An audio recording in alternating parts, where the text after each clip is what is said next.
All of these plants and many more are grown here at Kennesaw State's Hickory Grove Farm. But when KSU announced it was shutting down its culinary and hospitality program, the fate of the farm was uncertain. Now, KSU officials have said that they will allow the farm to continue operations, but those who work here are still skeptical.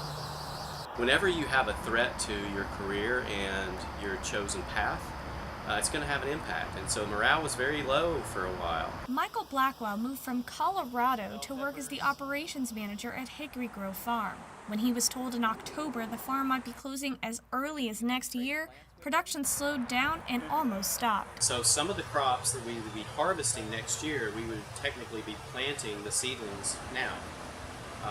And so we've been wondering, should we plant them? We're definitely nervous. For weeks, KSU officials would not say whether the farm would shut down along with the culinary and hospitality program. But right before Thanksgiving, the university's provost finally released a statement.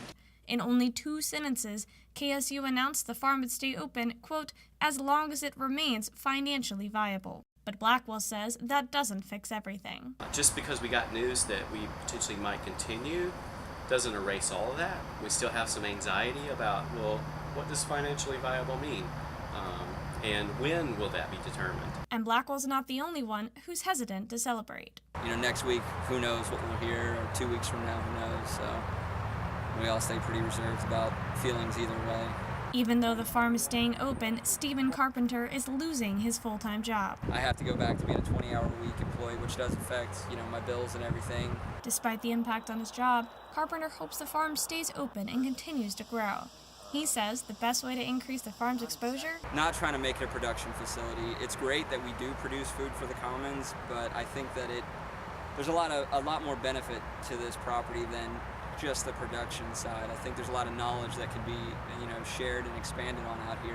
Currently, the few people at KSU who know about the farm just think it sends food to campus dining facilities. To give you kind of a snapshot, in November, the most recent month, we were just under 700 pounds. So that's 700 pounds collectively from, I think, 4 separate deliveries. So we pick up deliveries from them, or they drop off deliveries multiple times a month. Jordan Barron says the farm supplies a significant amount of produce and eggs, but campus dining facilities have their own projects as well. We're a huge believer in that there's more than one kind of way to do produce right.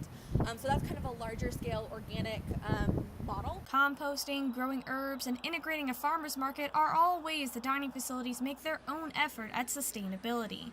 This is good news for Hickory Grove, especially if the farm wants to move away from the idea of being a production facility. The farm closing from under the culinary umbrella and maybe just going into just general education and being opened as just a laboratory for any major would be great.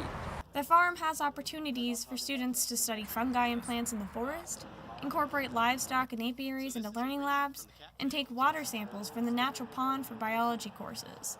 Even engineering classes are getting involved in building the newest high-tunnel greenhouse. When people heard about the farm and the possibility that it could close, we've had a lot of other majors reach out to us and say, don't know what yet, but we'd love to come out and do some projects at the farm, so we're excited about that. Still no word from KSU officials on how exactly the farm will operate moving forward, under what department or school at the university.